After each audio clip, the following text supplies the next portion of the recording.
லூக்கா எழுதின சுவிசேஷம் 18ஆம் அதிகாரம் 1ஆம் வசனம்.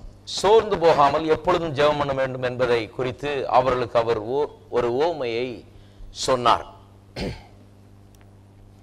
ஜெபத்தை குறித்த போதனைகளை கடந்த 2 வாரங்களுக்கு முன்பாக ஆரம்பித்தோம். அதை பல்வேறு பகுதிகளாக போதிக்க போகிறோம். முதல் பகுதி நாம் ஏன் ஜெபிக்க வேண்டும் என்பதை குறித்து இங்கே போதித்துக் கொண்டிருக்கிறோம்.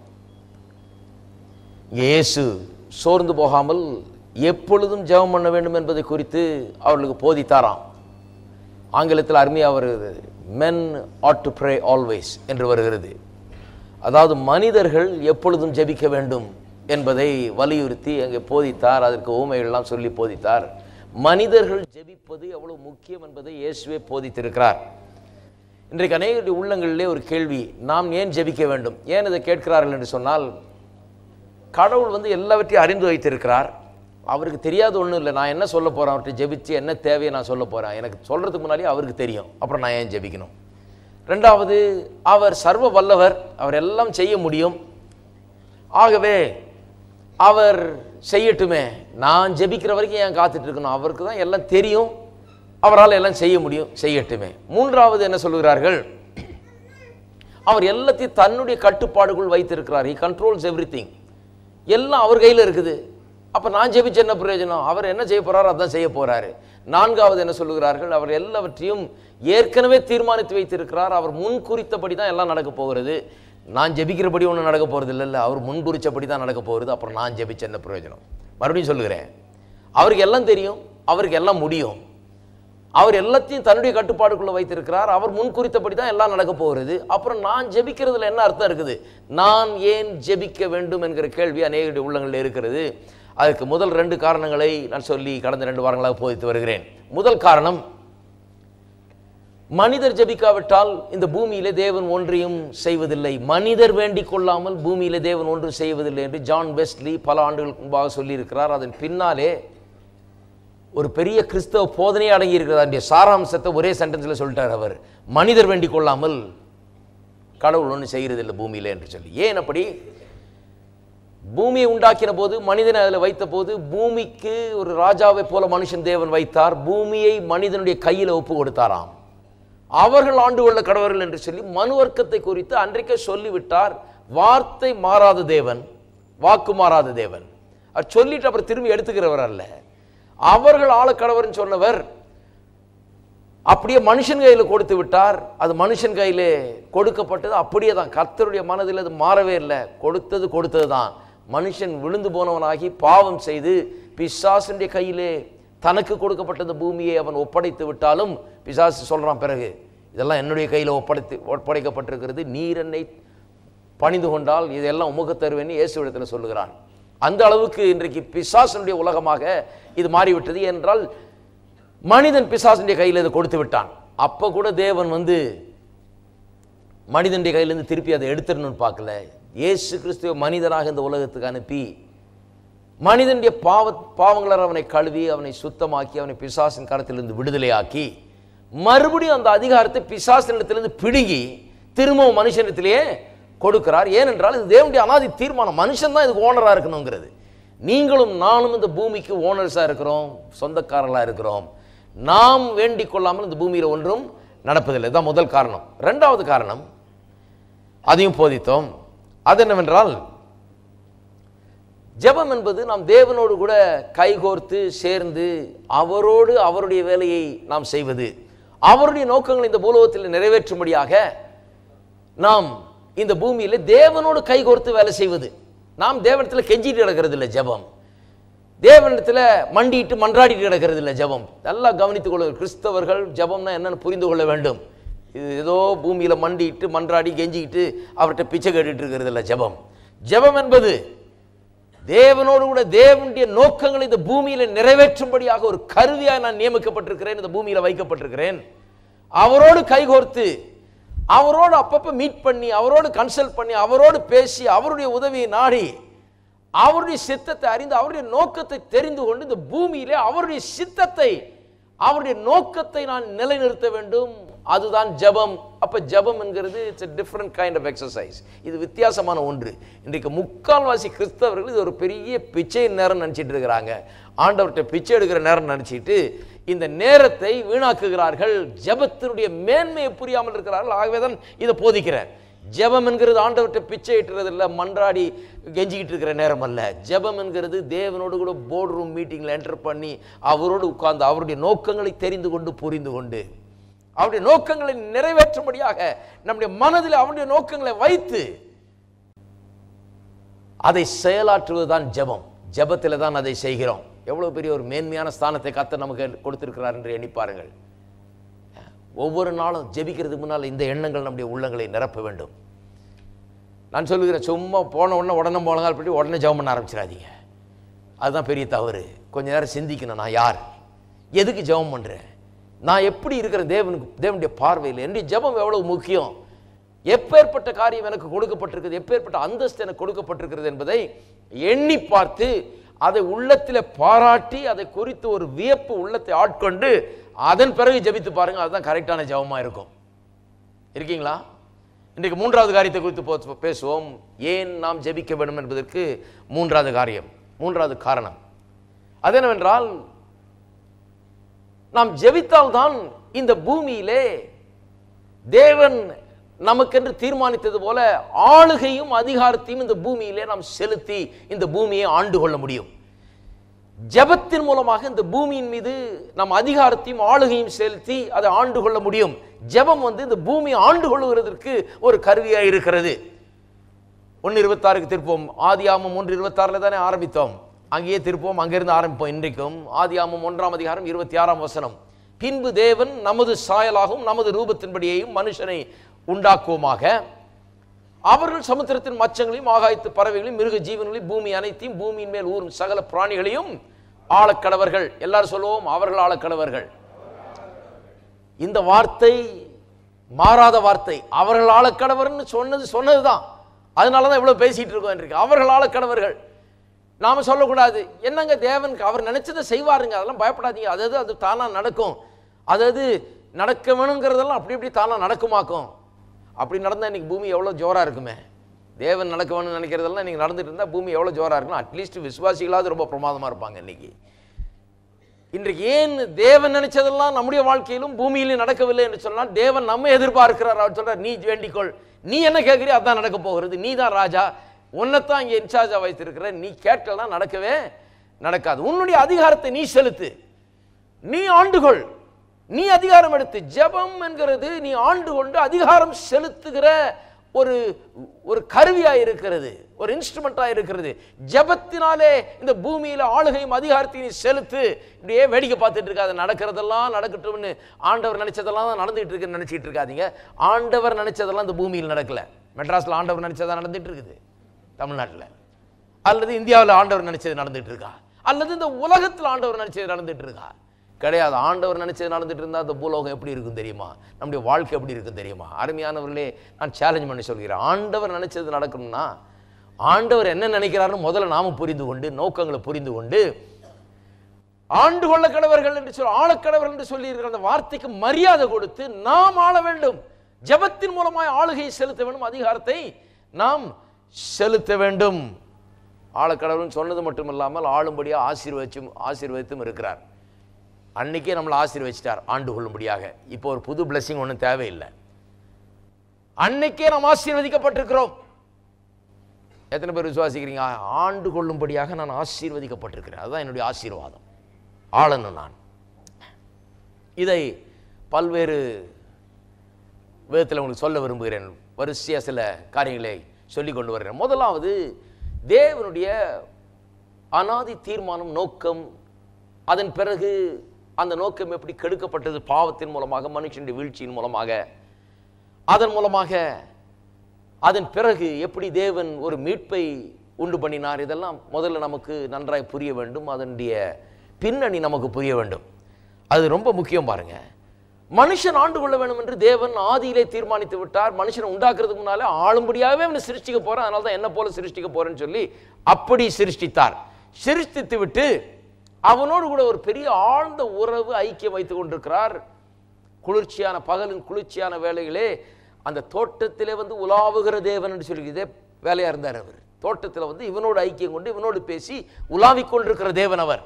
என்ன பேசிட்டு இருப்பாங்கன்னு நினைக்கிறீங்க? இந்த பூமியில் என்ன செய்ய வேண்டும், எப்படி செய்ய வேண்டும், இந்த பூமி எப்படி இருக்க வேண்டும், இந்த பூமி மண்டலத்தை மனுஷன் என்னவாய் ஆக்க வேண்டும் என்பதை குறித்து அங்கே கன்சல்டேஷன் நடந்திருக்கும்னு நான் நினைக்கிறேன். அப்படி வைத்திருந்த தேவன் ஒரு உறவின் மூலமாக, ஒரு ஆழ்ந்த அன்பின் உறவின் மூலமாக மனுஷனை இந்த உலகத்தில் ஆளும்படியாக வைத்தார். பாவமும் பிசாசும் வந்து அதை கெடுத்து அன்றைக்கு கெடுத்து போட்டது. அன்றையிலிருந்து மனுஷன் வந்து தேவனிடத்திலிருந்து துண்டிக்கப்பட்டான், தேவனுக்கு தூரமானான். தலைமுறை தலைமுறையாக தேவனை அறியாத மனுஷர்களாக நாம் மாறிவிட்டோம். ஆதாம் பகலின் குளிர்ச்சியான வேளையில் தேவனோடு கூட உலாவி கொண்டிருந்தவன் இன்றைக்கு கடவுள்னா யாருன்னே தெரியல, ஜீவனுள்ள தேவன்னா யாருன்னே தெரியாமல் இன்றைக்கு மக்கள் இருக்கிறார்கள். அந்த அளவுக்கு தேவனை விட்டு தூரமாகி விட்டோம். தேவனை விட்டு அப்புறமாகி தேவனுக்கு தூரமானவர்களாக இந்த பூமியில இருக்கிறோம். இதை தான் லாஸ்ட்னு சொல்றோம் ஆங்கிலத்தில். இப்படியே காணாமற் போனவர்களை போல, லாஸ்ட் த பர்பஸ். நாம் எதுக்காக இந்த பூமியில் இருக்கிறோம், என்ன நோக்கம், எதுக்காக வைத்திருக்கிறார் என்பதை நாம் மறந்து விட்டோம். அந்த நோக்கங்கள்லாம் இப்போ நமக்கு முன்பாக இருக்கிறது இல்லை. எதுக்கு இருக்கிறோன்னு தெரியல. நீ யாராவது நின்று கேட்டு பாருங்க, வாலிபர்கள் என்று கேட்டு பாருங்க, என்னப்பா எதுக்கு நீ பிறந்த, எதுக்கு இந்த பூமியில் நீ இருக்கிற, இந்த பூமியில் உன் வாழ்க்கை என்ன, ஏன் வாழ்ற, எதுக்கு படிக்கிற, எதுக்கு காலேஜுக்கு போகிற, எதுக்கு இவ்வளோ கஷ்டப்படுற, எதுக்கு வேலையை தேடுற, எதுக்கு சம்பாதிக்கிற, எதுக்கு கல்யாணம் பண்ணுற, எதுக்கு பிள்ளைகளை பெற்றுக்கொள்கிற, எதுக்கு வீடு கட்டுற, என்ன இதனுடைய அர்த்தம் என்னன்னு யாரையே கேட்டு பாருங்க. நான் சொல்கிறேன் 99.99% பேர் முழிப்பாங்க இது கேட்டிங்கன்னா. இதோ இருக்குதுங்க, போய்கிட்டு இருக்குது, என்னன்னு இனிமே தான் பார்க்கணும், என்னமோ ஆண்டவனுக்கு தான் தெரியாது. ஆண்டவரோடு இவங்க கனெக்ஷன் இல்லாதனால இவங்களுக்கு அதை பற்றி ஒன்றும் தெரியாது. எதுக்கு நான் இருக்கிறேன், எதுக்கு பிறந்தேன், எங்கே போகிறேன், என்ன நோக்கம் என்பது ஒன்றும் விளங்குகிறது இல்லை. அவங்க நினச்சிட்டு இருக்காங்க ஏதோ ஆண்டவருக்கு தான் தெரியும், அது ஆட்டோமேட்டிக்காக நடக்கணும். இல்லை, ஆண்டவருக்கு தெரிஞ்சது உங்களுக்கு என்னைக்கு தெரியுதோ, அதை என்றைக்கு உங்களுடைய லட்சியமாக நீங்கள் ஏற்றுக்கொள்கிறீர்களோ, என்றைக்கு அதை உங்களுடைய மனதில் வைத்து அதை பின்பற்றுகிறீர்களோ, அன்றைக்கு தான் உங்களுடைய வாழ்க்கையிலே ஆண்டவருடைய நோக்கம் திட்டம் நிறைவேற போகிறது. அது இன்றைக்கு நிறைய பேருக்கு புரியுறது இல்லை பாருங்க. அப்பேற்பட்ட புரியாத மனம், பாவத்தில் விழுந்து கிடந்து பாவத்தினால் ஏற்பட்ட பாதிப்பு, தேவனுக்கு தூரமாயிருந்து, தேவனை அறியாமல் இருந்து, அப்படி இருந்ததுனால இன்றைக்கு ரட்சிக்கப்பட்ட பிறகு கூட தேவனை அறிகிற அறிவு அதிகமாக உண்டாக வேணும் பாருங்க. இல்லைன்னா ஜெபம் எப்படி இருக்கும்னா, அந்த பாவத்தில் விழுந்ததன் பாதிப்பு ஜெபத்தில் தெரியும். நீங்க நிறைய கிறிஸ்தவங்களுடைய ஜெபத்தில் அதுதான் தெரியுது. அவங்க எப்படி ஜெபிக்கிறாங்க, கத்தாவே நான் ஒன்றும் இல்லை ஆண்டவரே, மீட்பு விளங்கலன்னு அர்த்தம், ரட்சிப்பு விளங்கல. நான் குப்பை ஆண்டவரே, நான் தூசி ஆண்டவரே, மீட்பு ரட்சிப்பு விளங்கல. இயேசுடைய விலையேறப்பட்ட ரத்தம் எனக்கு என்ன செய்திருக்கிறது, நான் எப்படி தேவனுடைய பிள்ளையாக இருக்கிறேன், நான் எப்படி அவருக்கு சொந்தமானவராக இருக்கிறேன், எப்படி எப்பேற்பட்ட கிரயத்தை கொடுத்து தேவன் என்னை வாங்கி இருக்கிறார் என்பது மனுஷர்களுக்கு புரியாமல் இருக்கிறது என்ற அர்த்தம். அவர்கள் பூமியில மண்டிட்டு மன்றாடி கெஞ்சி தேவன்கிட்ட பிச்சை போடும்படி கேட்டுக்கொண்டிருக்கிறார்கள். இதுதான் கிறிஸ்தவ ஜபமா இருக்குது. நான் சொல்லுகிறேன், அந்த கிறிஸ்தவ ஜபம் எங்கிருந்து வருது தெரியுமா? விழுந்து போன மனுஷன், தேவனை அறியாத மனுஷன், தேவனை பற்றி புரிந்து கொள்ளாத மனுஷன், தேவனுடைய நோக்கங்களை அறிந்து கொள்ளாத மனுஷன், அந்த நிலையில இருந்து கொண்டு தேவனை குறித்த அறிவை வளர்த்துக் கொள்ளாமல், தேவனுடைய நோக்கங்களை குறித்த அறிவை வளர்த்துக் கொள்ளாமல் அவன் ஏதோ ஜெபம் பண்ணிட்டு இருக்கிறான். ஏதோ ஆண்டவரோடு ஒரு கனெக்ஷன் ஆயிடுச்சு, ஆனா இன்னும் அவருடைய நோக்கங்கள் புரியல, அவருடைய திட்டங்கள் புரியல, அவருடைய வழிகள் புரியல, அவன் கற்பிக்கப்படவில்லை. ஆகவே அவனுடைய ஜெபம் அந்த லெவல்ல இருக்குது. இன்னைக்கு கேட்கிற எத்தனை பேர் ஜெபம் அந்த லெவல்ல இருக்குது? கையை உயர்த்த வேணாம். கவலைப்படுறவங்க எத்தனை பேர்னு கேட்குறான், ஒரு ஆள் கூட கை உயர்த்தல. அற்புதமான சர்ச்சா இருக்குன்னு நினைக்கிறேன். இது ஒரு ஆள் கூட கவலைப்படலன்னா என்னை விட அதிக சந்தோஷம் உள்ள ஆள் இங்கே இருக்க முடியாது. என் பிரசங்க வேலை செய்யுதுன்னு நினைக்கிறேன்.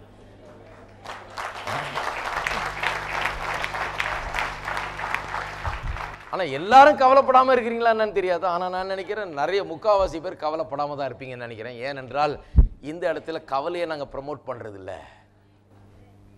இங்கே இயேசுவை குறித்து பேசுகிறோம், மீட்பை குறித்து பேசுகிறோம், அதன் வெளிப்பாட்டை இங்கே அறிவித்துக் கொண்டிருக்கிறோம். இருக்கீங்களா? இன்றைக்கு விளங்காதனால தான் ஜனங்க என்ன பண்றாங்க, அந்த நிலையில் இருந்து கொண்டு அப்படி ஜெபித்துக் கொண்டிருக்கிறார்கள். இன்றைக்கு ஜெபம் மற்ற கிறிஸ்தவங்களை பார்த்து ஜெபம் பண்ண கத்துக்காதீங்க, பெரிய மிஸ்டேக் ஆயிடும். அவங்கள பார்த்து ஜெபம் பண்ண கத்துக்கிட்டீங்கன்னா அவங்கள மாதிரியே கெஞ்சுறது, அவங்கள மாதிரியே கூப்பாடு போடுறது, அவங்கள மாதிரியே பண்றது, இதே தான் பாருங்க. நம்ம பண்றதை மற்றவங்க ஃபாலோ பண்ண ஆரம்பிச்சிடுறாங்க. இது பண்ற ஆளுங்களை பார்த்தீங்கன்னா என்னென்ன ஜிம்னாஸ்டிக்ஸ் எல்லாம் பண்றாங்கன்னு, என்னென்ன சர்க்கஸ் எல்லாம் பண்றாங்க. ஜெபம் பண்றதுன்றது அவங்களுக்கு இந்த அறியாமையினாலே, பாவத்தில் விழுந்து கிடக்கிறதுனால, அல்லது விழுந்து கிடந்ததுனால, தலைமுறை தலைமுறையாக தேவனுக்கு தூரமானதுனால, மீட்பை பெற்ற பிறகும் தேவனுடைய வார்த்தையினாலே போதிக்கப்பட்டு தேவனை குறித்த அறிவு உண்டாகாதனாலே ஜெபம் எந்த லெவல்ல இருக்குது? மீட்கப்பட்டவன் தேவனுடைய பிள்ளை ஜெபிக்க வேண்டிய விதத்தில் ஜெபிக்கல. எப்படி ஜெபிச்சிட்டு இருக்கிறாங்க? விழுந்து போனவன், தேவனுக்கு தூரமானவன், தேவனை அறியாதவன், தேவனுடைய வாசல்ல கேட்ல நின்றுட்டு பிச்சை கேட்டு கொண்டிருக்கிறவன் கேட்கறது போல தங்களை பற்றி யாருன்னு தெரியாம, கர்த்தரை பற்றி யாருன்னு தெரியாம, அவரை பிதா என்று அறிந்து கொள்ளாமல், அவருடைய வாக்குத்தத்தங்களை புரிந்து கொள்ளாமல், நோக்கங்களை புரிந்து கொள்ளாமல் பிச்சை கேட்கிற ஜெபத்தை செய்து கொண்டிருக்கிறார்கள். நான் சொல்லுகிறேன், நம்முடைய ஜெபத்தினுடைய லெவல் இன்றைக்கு மாற வேண்டும். அதுக்காக தான் பிரசங்கம் பண்ணி கொண்டிருக்கிறேன். அதுக்காக தான் இப்படிப்பட்ட ஆழமான காரியங்களை நாம் எடுத்து சொல்லிக் கொண்டிருக்கிறோம். நம்முடைய ஜெபத்தின் லெவலை மாற வேண்டும். நான் சொல்லுகிறேன், பின்னால வரப்போது பாருங்க, பூமியில மன்றாடி கெஞ்சி அவர்கிட்ட பிச்சை கேட்கிற லெவல்ல கர்த்தர் என்னை வைக்கல. என்னை மீட்டு எடுத்து உயர்த்தி அவரோடு கூட உன்னதங்களில் உட்கார வைத்து கிறிஸ்துவுக்கு சமமாக என்ன அவர் பக்கத்திலே உட்கார வச்சுட்டு நம்ம ரெண்டு பேரும் பேசுவோன்றார். அதுதான் ஜெபம்.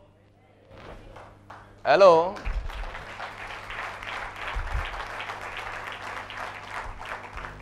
பூமியில மன்றாடி பிச்சை கேட்கிறவர்கள் அல்ல, தேவனோடு கூட அவருடைய வலது பார்சத்தில் உட்கார்ந்து கொண்டு அவரோடு கூட பேசி கொண்டிருக்கிறவர்கள். அப்படிப்பட்ட ஜபம் தான் இது. இதை புரிந்து கொள்ளவில்லை என்றால் நாம் உண்மையாகவே கிறிஸ்தவர்கள் எப்படி ஜபிக்க வேணுமோ அந்த விதமான ஜபத்துக்குள்ள நுழையன்னு அர்த்தம். அநேகர் இன்றைக்கு நம்முடைய லெவலே மாற வேண்டியது இருக்குது. ஒரு லெவலில் இருக்கிறோம், அந்த லெவல்லேருந்து அடுத்த லெவலுக்கு போகணும். இப்படியே இருந்துடக்கூடாது பாருங்க. ஒருவேளை நீங்கள் தெரியாமல் இப்படி ஜபம் பண்ணிட்டு இருக்கலாம். ஒருவேளை நீங்கள் புதுதாக ஆண்டவருக்குள்ள அந்த லெவலில் இருக்கலாம், தப்பே கிடையாது. உங்களுக்கு தெரியாது என்ன பண்ணுறது. ஆனால் அதுக்கு தான் சபைக்கு வர்றீங்க. இங்கே வாரம் வாரம் அட்டன் பண்ணியும் தெரியலன்னு கூடாது. ஏனென்றால் இங்கே அட்டன் பண்ணி கொஞ்சம் வாரம் அட்டன் பண்ணோடனே புரியும் ஆரம்பிக்கும் விஷயங்கள்லாம். வெளிச்சம் அடிக்க ஆரம்பிக்கும். எத்தனை பேர் சொல்கிறீங்க வெளிச்சம் ஏற்கனவே அடிக்குதுங்க லேசாக? ஏன்னா இங்கே லைட்டை போட்டு விடுறது தான் வேலைக்கு. ஆவியானவர் வெளிச்சத்தை உண்டாக்குகிறார். அதுதான் பிரசங்கம், ஆவிக்குரிய பிரசங்கன்றது. அதுதான் இதை கதை சொல்கிறதுக்கு வரல. நான் கதை சொல்கிறதுக்கு நான் இங்கே என் வாழ்நாள் அர்ப்பணித்து ஜனங்களுக்கு கதை சொல்லி என்டர்டெயின் பண்ணுறதுக்காக இருக்கிறேன். நான் கர்த்தருடைய வார்த்தை அறிவிக்கும்படியாக இருக்கிறேன். தேவனுடைய ஆவியானவர் உள்ளங்களை பிரகாசப்படுத்த வேண்டும். தேவன் அறிகிற அறிவு உண்டாக வேண்டும். வெற்றி வாழ்க்கை உண்டாக வேண்டும். மக்கள் தேவனுடைய பிள்ளைகளாக எழுந்திருந்து தங்களுடைய ஸ்தானத்தில் அவர் நிற்க வேண்டும். இதுதான். ஆகவே முதல்ல என்னத்தை புரிந்து கொள்ள வேண்டும்? மனுஷன் என்ன நோக்கத்துக்காக உண்டாக்கப்பட்டான், அவர்கள் ஆளுக்கடவுள்னு சொன்னார், அதெல்லாம் புரியணும். எப்படி அப்புறம் பாவம் வந்தது, பிசாசு எப்படி ஆண்டு கொண்டான்றது தெரிஞ்சுக்கணும். அப்புறம் எப்படி மீட்பு வந்தது என்பதை புரிந்து கொள்ளணும். ஸோ மீட்பை பற்றி கொஞ்சம் சொல்கிறேன். இப்போ கடகடனே சில காரியங்கள்லாம் உங்களுக்கு புரிந்தது. ஆனால் ஒரு காரியத்துக்கு லீட் பண்ண போகிறேன், அதனால் இப்போ முதல்ல சொல்ல வேண்டியதாக இருக்குது. ஒரு காரியத்துக்கு கொண்டு சொல்ல போகிறேன், அதனால் இப்போ ஆரம்பிக்க வேண்டியதாக இருக்குது. மீட்பை பற்றி சில காரியங்களை நான் சொல்ல போகிறேன். மீட்பு, தேவன் மனுஷனை மீட்க வந்தபோது மனுஷன் அவல நிலையில் கிடக்கிறான் பாருங்க. பிசாசுக்கு அடிமையாகி விட்டான். பிசாசுக்கு எல்லாம் சொந்தமாயிடுச்சு. இவங்க கையில் கொடுத்ததெல்லாம் பிசாசு பிடிங்கி வச்சுக்கிட்டு இவனையும் அடிமையாய் வைத்து கொண்டிருக்கிறான். அந்த நிலையில தான் மனுஷன் இருந்து கொண்டிருக்கிறான். அப்பவும் தேவன் திட்டத்தை மாற்றவில்லை. அவர்கள் ஆளுக்கடவு என்று சொல்ல தேவன், சரி நம்ம மாற்றிக்கலாம், இவனால் முடியாது போல இருக்குது. முடியாது இருக்கிறப்ப இவன்கிட்ட கொடுத்த என்ன பிரயோஜனம், நம்ம வேற விதத்தில் தான் அதை பண்ணணும்னு செய்யவில்லை. மீட்புங்கிறதே மனுஷனுக்கு தேவன் ஆதியிலே தம்முடைய அநாதி தீர்மானத்தின்படி கொடுத்த அந்த அந்தஸ்தையும் மேன்மையும் திரும்ப அவனுக்கு பெற்று தந்து அவனை திரும்ப அதே ஸ்தானத்திலே உட்கார வைப்பதுதான் மீட்பு. விளங்குறீங்களா? விளங்கிச்சா? நம்ம கிட்ட இருந்து பொறுப்புகளை பிடிங்கிறதல்ல, நம்ம கிட்ட கொடுத்ததை திரும்ப எடுத்துக்கொள்ளுகிறதல்ல. மீட்பு என்பது நம்ம கிட்ட கொடுத்ததை நாம் இழந்து விட்டோம், அதை பிடுங்கி, அதை அபகரித்தவனிடத்திலிருந்து அதை பிடுங்கி எடுத்து பலாத்காரம் பண்ணி எடுத்து திரும்ப கொண்டு வந்து இதை நமக்கு சொந்தமாக்கி நம்முடைய ஸ்தானத்தையும் நம்முடைய மேன்மையை நமக்கு திரும்ப தருவதுதான் மீட்பு. எப்படி இந்த மீட்பு உண்டானது என்பதை கொஞ்சம் கவனிக்க வேண்டும். கிறிஸ்து இந்த மீட்பின் மூலமாக நமக்கு ஆளுகையை திரும்ப பெற்று தந்தார் என்று வேதவசனம் திட்டவட்டமாக போதிக்கிறது. இதுதான் தேவனுடைய தீர்மானம். மனுஷனை உண்டாக்குறதுக்கு முன்னாலே தேவன் ரட்சிப்பு எல்லாம் திட்டமிட்டார் பாருங்க. அதான் சொல்லி இருக்குது, உலக தோற்றத்துக்கு முன்னாலேயே அடிக்கப்பட்ட தேவாட்டுக்குட்டியானவர். நீங்க நினைக்கக்கூடாது மனுஷன் பாவம் செஞ்சவொன்னே கர்த்தர் தலையை சொஞ்சிட்டு போய் ஐயோ என்ன அப்படி ஒரு பெரிய பிளண்டர் பண்ணி விட்டோமே, இப்படி மனுஷன் விழுந்து போயிட்டானே, நான் என்ன பண்ணுறது அப்படின்னு சொல்லி பெரிய கவுன்சிலை கூட்டி அப்புறம் ஒரு திட்டம் போட்டு ஒரு பிளான் ஏன்னு ஒன்று வைப்போம், பிளான் இன்னொரு சிலர் பிரசங்கம் பண்ணுறாங்க பாருங்கள். அவர் முதல்ல என்ன பண்ணார், அனுப்பிச்சாரு, வந்து பூமியில் ராஜ்யத்தை ஸ்தாபிக்கும்படியாக இயேசு வந்தாராக்கும். வந்து இங்கே ஸ்தாபிக்க முடியல, பிடிச்சி சிலுவையில் அரைஞ்சு விட்டாங்க. அதனால் பிளான் பிக்கு போயிட்டார். இவங்கள மாதிரி குழப்பவாதின்னு நினச்சிட்டு இருக்காங்க கர்த்தரை. கர்த்தர் குழப்பவாதி இல்லை. கர்த்தர் ரொம்ப அநாதி தேவன் அவர் அவருடைய தீர்மானங்களும் திட்டங்களும் so sure and certain. அது நிச்சயமானதாக இருக்கிறது. அவர்கிட்ட குழப்பமே கிடையாது. பிளான் பி, ஏ, பி, சி எல்லாம் கிடையாது அவர்கிட்ட. ஏன்னா ஏ அவ்வளோதான், அதோட நின்றுடுது. ஏன்னா அவர்கிட்ட எந்த சந்தேகமும் கிடையாது. இப்படின்னா அப்படிதான். மனுஷனை உண்டாக்குறதுக்கு முன்னாலே, உலகத்தை உண்டாக்குறதுக்கு முன்னாலே அவர் எல்லாத்தையும் திட்டமிட்டார். அவருக்கு தெரியும் பாவம் வரும், பாவத்தினால மனுஷன் விழுந்து போவான், விழுந்து போனால் அவனுக்கு மீட்பு எப்படி உண்டாக்க வேணும் என்று சொல்லி உலக தோற்றத்துக்கு முன்னாலேயே இயேசு கிறிஸ்துவை அடிக்கப்பட்ட ஆட்டுக்குட்டியாக அவர் கண்டுவிட்டார், மனதில் வைத்து விட்டார், திட்டமிட்டு விட்டார். அதுதான் வேத வசனத்தின் திட்டவட்டமான போதனை. அது எபேசியரில் அழகாக சொல்லியிருக்குது. எபேசியர் 1ஆம் அதிகாரம் ரொம்ப அற்புதமான அதிகாரம். எனக்காவது ஒரு நாள் அதை முழுக்க பிரசங்கம் பண்ணணும்னு நினைக்கிறேன். எபேசியர் 1ஆம் அதிகாரம் 9, 10 ஆகிய வசனங்கள் வாசிக்கிறேன் பாருங்க. காலங்கள் நிறைவேறும் போது எப்படி காலாகாலமாய் கிறிஸ்துவின் மூலமாய் மீட்பை நிறைவேற்றி மனுஷனுக்கு மறுபடியும் ஆளுகை பெற்று தர வேண்டும் என்று மனுஷன் பாவம் செய்த பிறகல்ல, பாவம் செய்யறதுக்கு முன்னாலேயே, உலக தோற்றத்துக்கு முன்னாலேயே தேவன் தீர்மானித்து விட்டார் என்பதை இங்க வாசிக்கிறேன். 9, காலங்கள் நிறைவேறும் போது விளங்கும் நியமத்தின்படி பரலோகத்தில் இருக்கிறவைகளும் பூலோகத்தில் இருக்கிறவைகளும் ஆகிய சகலமும் கிறிஸ்துவுக்குள்ளே கூட்டப்பட வேண்டும் என்று தமக்குள்ளே தீர்மானித்திருந்த தம்முடைய தயவுள்ள சித்தத்தின் ரகசியத்தை எங்களுக்கு அறிவித்தார். இன்னைக்கு நேத்தல்ல, பாவம் செய்த பிறகல்ல, எப்போ தீர்மானித்திருந்தாரு? தமக்குள்ளே எப்பவோ தீர்மானிச்சிட்டாரு. அதை தீர்மானிச்சு காலங்கள் நிறைவேறும் போது இதெல்லாம் நிறைவேற வேண்டும் என்று அவர் ஏற்கனவே திட்டமிட்டு வைத்திருக்கிறார். 3ஆம் அதிகாரம் 10-12 வசனம்.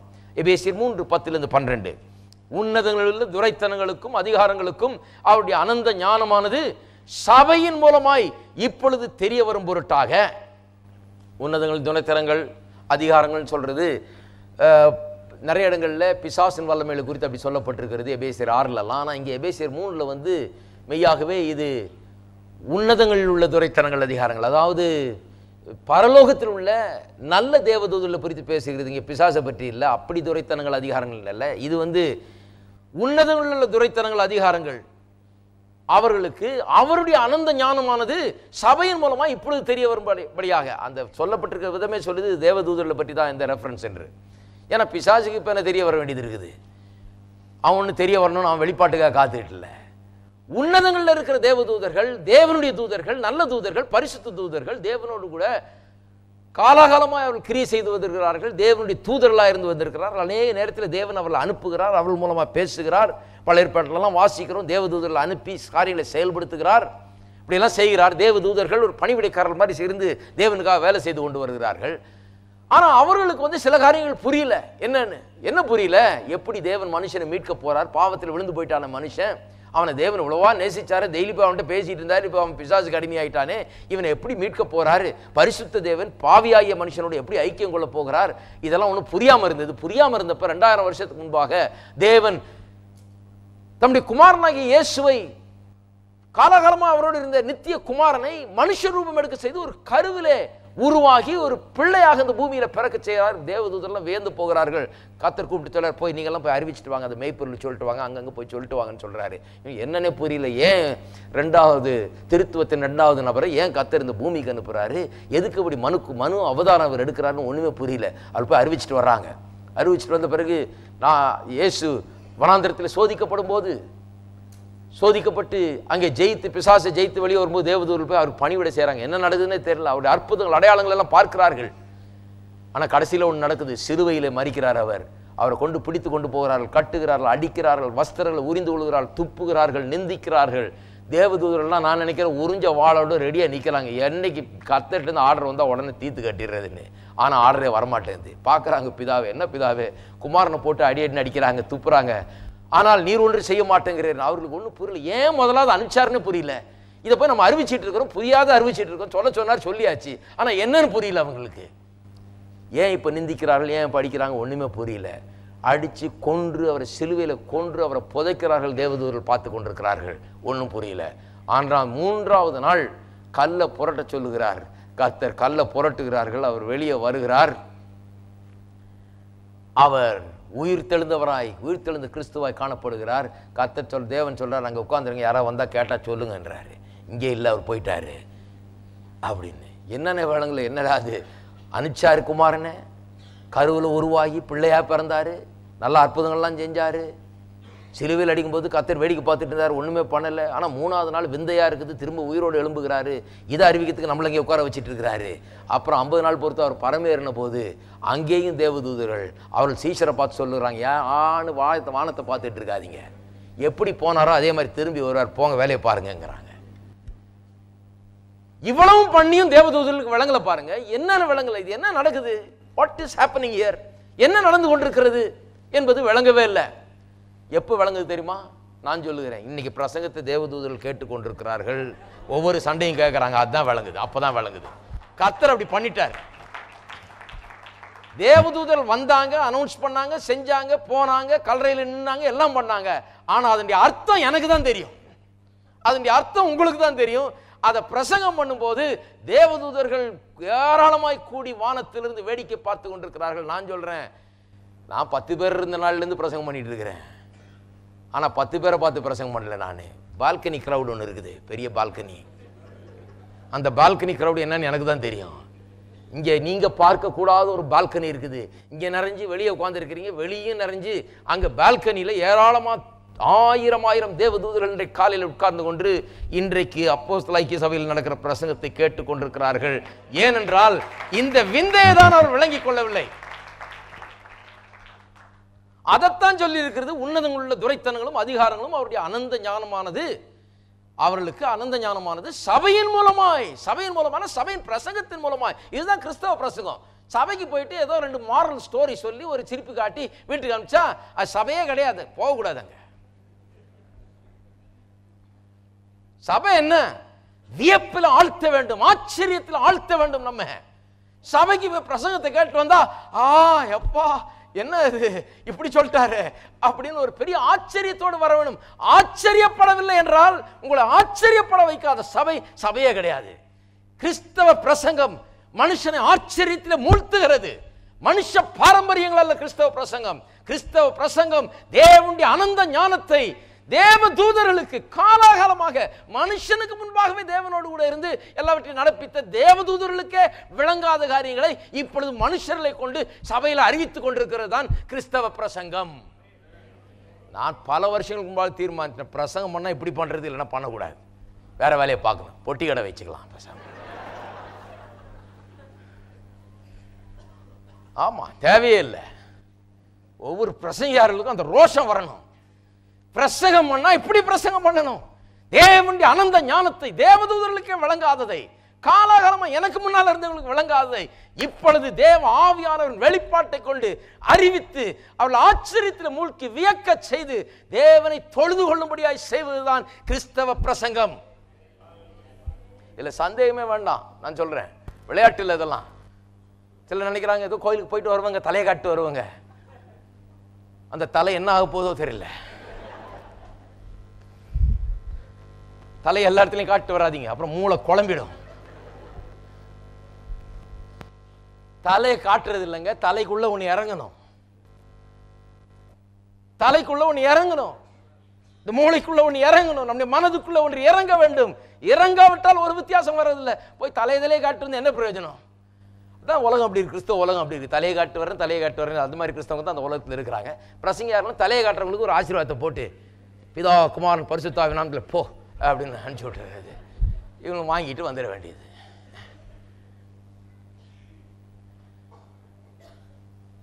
தலையை காட்ட வரல இந்த காலை வேளையில். ஒரு ஞாயிற்றுக்கிழமை கூட இங்கே தலையை காட்டும்படியா நீங்களும் வர்றதில்லை, நானும் வர்றதில்லை. ஒரு ஞாயிற்றுக்கிழமை கூட என்னுடைய நாளை நான் வீணடிக்கும்படியா இங்கே வருகிறதில்லை. ஒரு பெரிய கருத்தோடு வருகிறேன். தேவனுடைய அற்புதமான காரியங்களை ஜனங்களுக்கு எடுத்து சொல்ல வேண்டும் என்ற பெரிய ஆர்வத்தோடு வருகிறேன். ஏனென்றால் இது சத்தியம். தேவதூதர்கள் இன்றைக்கு கேட்டுக்கொண்டிருக்கிறார்கள். இதெல்லாம் எப்போ அனந்த ஞானமானது சபையின் மூலமாய் இப்பொழுது தெரிய வரும் பொருட்டாக 11 இயேசு கிறிஸ்துவை கொண்டு எல்லாவற்றையும் சிருஷ்டித்த தேவனுக்குள்ளே ஆதிகாலங்கள் முதல் மறைந்திருக்கிற ரகசியத்தினுடைய ஐக்கியம் என்னதென்று எல்லாருக்கும் வெளிப்படையாய் காண்பிக்கிறதற்கு இந்த கிருபை எனக்கு அளிக்கப்பட்டிருக்கிறது. அதுக்கு தான் எனக்கு கிருபை அளிக்கப்பட்டிருக்கின்றார் பிரசங்கியார் நான் என்றார். என்னத்துக்கு? தேவதூதர்களுக்கு போதிக்கிறதுக்கு, இந்த வெளிப்பாட்டை அறிவிக்கிறதற்கு இந்த கிருபை எனக்கு அறிவிக்கப்பட்டிருக்கு. இந்த கிருபை கொடுக்கப்படலைன்னா பிரசங்கமே பண்ணக்கூடாது. சும்மா என்னத்தையே மாட்டு ஒரு பைபிளை கையில் தூக்கிடக்கூடாது. 12 அவரை பற்றும் விசுவாசத்தால் அவருக்குள் நமக்கு தைரியமும் திட நம்பிக்கையோட தேவனிடத்தில் சேரும் ஸ்லாக்கியமும் உண்டாயிருக்கிறது. பாருங்க, அங்கதான் ஜெபம். 12 அவரிடத்தில் சேரும் ஸ்லாக்கியமும் திட நம்பிக்கை நமக்கு யார் மூலமா உண்டாயிருக்கிறது? அவர் மூலமா உண்டாகிறார். அப்ப நான் சொல்லுகிறேன், ஆதி காலம் முதல் மனுஷனை உண்டாக்குறதுக்கு முன்னால, பூமியை உண்டாக்குறதுக்கு முன்னால, எல்லாத்தையும் உண்டாக்குறதுக்கு முன்னால தேவன் ஒரு காரியத்தை நிச்சயமா தீர்மானித்து விட்டார். என்ன தீர்மானித்து விட்டார்? மனுஷன் பாவத்தில் விழும்போது அவனை மீட்டு கொண்டு அவனுக்கு மரியாதை அந்தஸ்தையும் திரும்ப பெற்று தந்து அதை அற்புதமான விதத்தில் தேவதூதர்களோடு ஆச்சரியப்படக்கூடிய விதத்தில் அதை செய்து மனுஷனை மேன்மைப்படுத்தி அவனுக்காக தம்முடைய வல்லமை எல்லாவற்றையும் உபயோகப்படுத்தி இப்படியாக மனுஷனுக்கு யாவற்றையும் செய்து தம்முடைய அன்பை வெளிப்படுத்தி இதை உலகம் முழுவதும் சுவிசேஷமாய் அறிவிக்க செய்து மக்கள் தம்மிடத்திலே வந்தும் சேரும் ஸ்லாக்கியத்தை இயேசு கிறிஸ்துவின் மூலமாக அந்த தைரியத்தையும் ஸ்லாக்கியத்தையும் அவர்களுக்கு தர வேணும் என்பது தேவனுடைய அனாதி தீர்மானமும் திட்டமுமாய் இருக்கிறது. நேத்து தீர்மானம் அல்ல, அன்னைக்கு தீர்மானிச்சிட்டார். இயேசு கிறிஸ்துவின் மூலமா தான் மனுஷன் வரணும் தேவனிடத்தில். இயேசு கிறிஸ்துவின் மூலமா வந்து சேர வேண்டும். ஆகவேதான் நான் ஜெபிக்கிறேன், அன்புள்ள பரலோக பிதாவே, இயேசுவின் நாமத்தில் நான் வருகிறேன். ஏனென்றால் இயேசுவின் நாமத்தில் தான் எனக்கு அந்த ஸ்லாக்கியம் கொடுக்கப்பட்டிருக்கிறது. அவர் மூலமாய் இந்த ஸ்லாக்கியத்தையும் இந்த தைரியத்தையும் நான் பெற்றிருக்கிறேன். அவரிடத்தில் சேருவதற்கான தைரியத்தை நான் பெற்றிருக்கிறேன். இருக்கீங்களா? அப்ப நம்ம ஜெபத்தில் எல்லா வார்த்தையும் எவ்வளவு முக்கியம் பாருங்க. அதெல்லாம் ரொம்ப முக்கியம் இல்லைங்க. போய் ஆண்டவர் பார்த்துல 2 கண்ணீர் விட்டா போதும். கிடையாது கிடையாது, கரெக்டா சொல்லணும். அன்பின் பிதாவே, கர்த்தராகி இயேசுவின் நாமத்திலே நான் வருகிறேன். அதான் ரைட், என்னுடைய ரைட். அதுதான் தேவன் தீர்மானித்த அனாதி தீர்மானம். அப்படிதான் நடக்குது, வேற வழி கிடையாது. நீங்க கண்ணீர்ல நுழைஞ்சிட முடியாது, தலைகளை நின்று நுழைய முடியாது, உருண்டு நுழைய முடியாது, கெஞ்சி நுழைய முடியாது, பிச்சை கேட்டு நுழைய முடியாது. இயேசு. அதனால தான் நீங்க பிச்சை கேட்க வேண்டியதில்லை, உருளவும் வேண்டியதில்லை, பெறலவும் வேண்டியதில்லை, கெஞ்சவும் வேண்டியதில்லை, கூப்பாடு போட வேண்டியதில்லை. இயேசுவின் நாமம், இயேசுவின் நாமத்தை சொல்லிக்கொண்டு தைரியமாய் அவரிடத்திலே சேர கடவோம் என்று வேத வசனம் சொல்லுகிறது. இருக்கீங்களா? இயேசுவின் நாமத்தில் நுழைய முடியும்னா ஏன் அப்புறம் கெஞ்சிட்டு கிடக்கணும்? வேண்டியதே கிடையாது. சரி, இதுதான் தேவனுடைய ஆனந்த தீர்மானம், அவருடைய தீர்மானமாக இருக்கு. இப்படி தான் இயேசுவின் மூலமாக எல்லாவற்றையும் செய்ய வேண்டும். எப்படி செய்தார் அதை வேதம் சொல்லுகிறது? முதல்ல அவரை மனுஷனாய் அனுப்பி வைத்தார். யோவான் 1:14 வாசிக்கிறோம். வார்த்தை மாம்சமானது, வார்த்தையாயிருந்த தேவன் மாம்சமாக இந்த பூலோகத்துக்குள்ளே வந்தார். அநேக சகோதரருக்குள்ளே முதற்பேரானவர் என்று வேதவசனம் அவரை சொல்லுகிறது. அப்படி இந்த பூலோகத்திலிருந்து மனுஷனாய் பிறந்தார். மனுஷனாய் பிறந்து, ஏன் மனுஷனாய் பிறந்தார்? மனுஷன்ட்டு தான் அதிகாரத்தை கொடுத்தார் தேவன். இப்போ பிசாசிட்ட அதிகாரம் போயிடுச்சு, மனுஷன் கொடுத்துட்டான். இப்போ அதை போய் வாங்குறதுக்கு ஒரு மனுஷன் தான் போய் வாங்கணும். அதுதான் சட்டப்பூர்வமான நடவடிக்கை. கடவுள் வந்து கேட்டா பிசாசு சொல்லுவான், நீர் என்கிட்ட தரலையேன்னு. கர்த்தரும் அப்படி செய்கிறது இல்லை. எப்படி முறைப்படி செய்யணுமோ அப்படி தான் செய்கிறாரு. மனுஷன் தொலைத்து விட்டான், மனுஷன் ஒப்படைத்து விட்டான். இப்போ மனுஷனுக்கு பிரதிநிதியாக ஒருவர் அனுப்பி அவர் மூலமாய் அதை மீட்டுக்கொள்ள வேண்டும். அதுக்கு தான் இயேசு மனிதனாய் வந்தார். மனிதனாக வந்தால் மட்டும் போதாது, பாவமற்ற மனுஷனாக வரணும். ஏன்னா பாவம் உள்ள மனுஷனாக வந்தால் அவனும் பிசாசுக்கு அடிமையாயிடறான், போய் கேட்கலாம் முடியாது, அவனுக்கு அடிமையாயிடணும். ஆகவே மனுஷனாய் வந்தது மட்டும் இல்லாமல் பாவமற்றவராய் குற்றமற்றவராய் இந்த பூலோகத்தில் வந்தார்.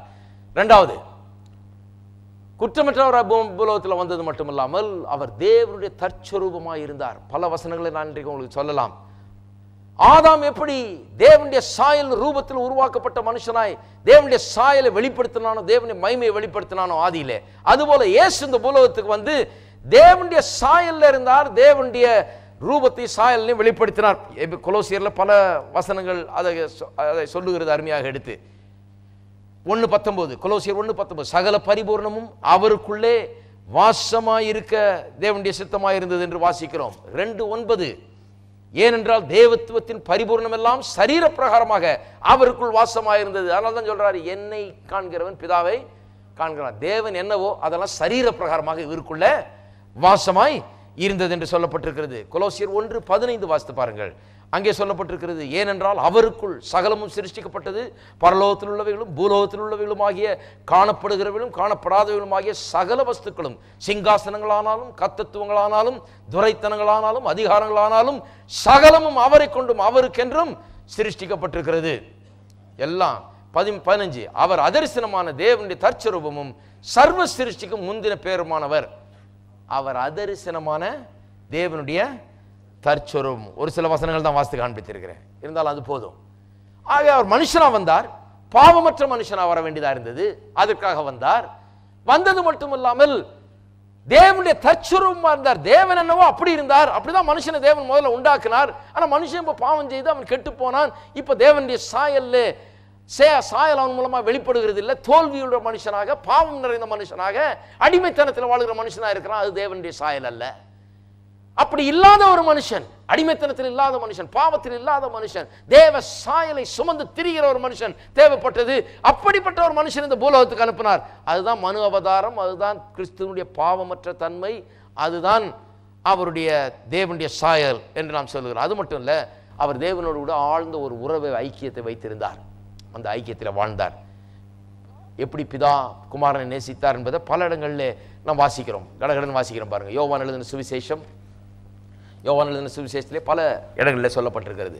யோவான் 5ஆம் அதிகாரம், யோவான் 3ஆம் அதிகாரம் 35ஆம் வசனத்தை முதல்ல வாசிப்போம். பிதாவானவர் குமாரனில் அன்பாயிருந்து எல்லாவற்றையும் அவர் கையில் ஒப்பு கொடுத்திருக்கிறார். யோவான் 5:20 வாசிப்போம். பிதாவானவர் குமாரனிடத்தில் அன்பாயிருந்து தாம் செய்கிறவையெல்லாம் அவருக்கு காண்பிக்கிறார். நீங்கள் ஆச்சரியப்படத்தக்கதாக இவைகளை பார்க்கலும் பெரியான கிரியைகளையும் அவருக்கு காண்பிப்பார். அவர் மேல அவ்வளவு அன்பாம் பாருங்க. பிதா தான் செய்கிறதெல்லாம் அவர் காண்பிக்கிறார். அவர் காமிக்காம ஒன்றும் செய்யறதில்லை. அவர் செய்கிறதெல்லாம் அவர் காண்பிக்கிறாராம். 10ஆம் அதிகாரம் 19ஆம் வசனத்தை 10ஆம் அதிகாரம் 17ஆம் வசனத்தை பார்ப்போம்.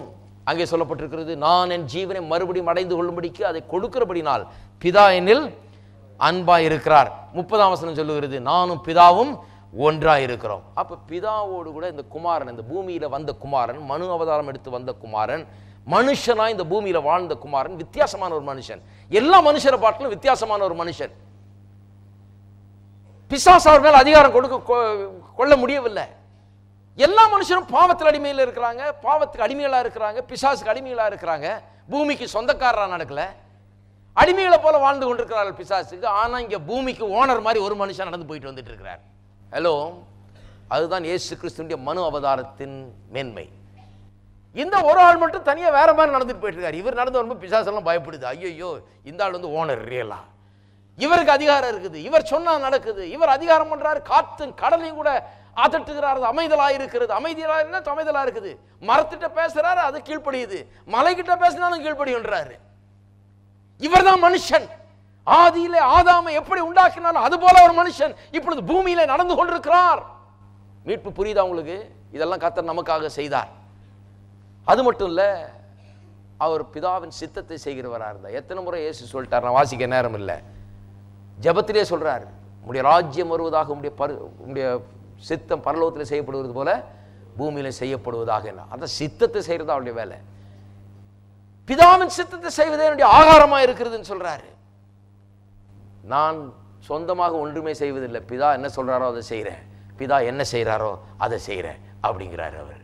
அப்பேற்பட்ட தேவகுமார் அந்த பூமியில ஒரு வித்தியாசமான மனுஷன். யோசித்து பாருங்க, மீட்பை நல்லா புரிந்து கொள்ளுங்கள். எவ்வளவு பண்றாரு பாருங்க கர்த்தர். நம்மை மீட்கும்படியாக, பிசாசின் கிட்ட அதிகாரத்தை பிடுங்கும்படியாக ஒரு புது மனுஷனை உலகத்துக்கு அனுப்பிச்சிட்டார். இந்த புது மனுஷன் வித்தியாசமான மனுஷன்.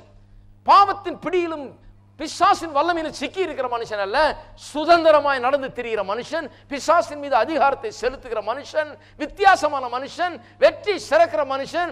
முதல்ல எப்படி ஆண்டு கொள்ளும்படியா உண்டாக்குனாரோ அது போல ஆண்டு கொள்ளுகிற ஒரு மனுஷன். அதுதான் இயேசுடைய மனு அவதாரம். அது மட்டுமல்ல, வந்தவர் ஆண்டு கொள்ளுகிறார். எப்படி அவர்கள் ஆளக்கடவர் என்று அன்னைக்கு எப்படி தேவன் சொன்னாரோ அது போலவே இவர் ஆண்டு கொள்ளுகிறார். ஆகவேதான் குருடர் பார்வையடைகிறார்கள், முடவர்கள் நடக்கிறார்கள், செவிடர்கள் காது திறக்கப்படுகிறது, குஷ்டரோகிகள் சொஸ்தமாகிறார்கள், மரித்தோரோடு எழுப்பப்படுகிறார்கள். ஏனென்றால் ஆளக்கடவர்கள் என்கிற வார்த்தையை அப்படியே நிறைவேற்றி காண்பிக்கிறார். ஆளுகிறார். இந்த பூமியில வந்து வித்தியாசமான மனுஷனாக இருந்து கொண்டு ஆண்டு கொண்டிருக்கிறார். அது மட்டுமல்ல, நல்லா கவனிங்க, இப்போ இதெல்லாம் நல்லா புரிந்து கொள்ள வேண்டும். இப்போ இயேசு ஒரு வித்தியாசமான மனுஷனாய், தேவன் ஆதியில் எப்படி மனுஷனை ஆதாம் உண்டாக்குனார் அதுபோல இவர் இரண்டாவது ஆதாம்னு அதுக்கு தான் அவருக்கு பேர் வச்சிருக்காங்க. ஏனென்றால் இவர் இன்னொரு ஆதாம் மாதிரி. இவர் ஆளுகிற மனுஷன். ஆகவே இவர் இப்பொழுது பூரணமான மனுஷனாக இருந்து கொண்டு, பாவமற்ற மனுஷனாக இருந்து கொண்டு, பாவத்தில் பிசாசின் பிடியில் சிக்காத மனுஷனாக இருந்து கொண்டு, இந்த பூமியை ஆளக்கூடிய அதிகாரத்தை பெற்ற மனுஷனாக இருந்து கொண்டு இவர் ஜெபிக்க முடிகிறது. பூமியில இயேசு இந்த பூமியில வாழ்ந்த போது இயேசு உன்னுடைய ஜெபங்கள் அவ்வளவு வல்லமையுள்ள ஜெபங்களாக இருந்தது. ஏன் என்று சொன்னால் இவர் வித்தியாசமான மனுஷன். தேவன் ஆழக்கடவுள்னு சொன்னாரே, அதன்படி வந்திருக்கிற மனுஷன் இவர். பாவமற்ற மனுஷன், பிசாசின் பிடியில இல்லாத மனுஷன், ஆளக்கூடிய தகுதியை பெற்ற மனுஷன். அவர் ஜெபிக்கிறார். அதனால தான் ராங் முழுதும் ஜெபிக்கிறார், அதிகாலையில் ஜெபிக்கிறார், நள்ளிரவில் ஜெபிக்கிறார். ஜெபம் ரொம்ப முக்கியமா இருக்குது. ஏனென்று சொன்னால் ஒரு வேலையை நடப்பிக்கும்படியாக வந்திருக்கிறார். ஆகவே இவர் தன்னுடைய மனிதன் என்கிற ஸ்தானத்தில் நின்று கொண்டு he is now asking God to intervene and interfere in the affairs of this earth. அதுதான் அவருடைய ஜெபங்கள் எல்லாம், இயேசுவின் ஜெபங்கள்லாம்.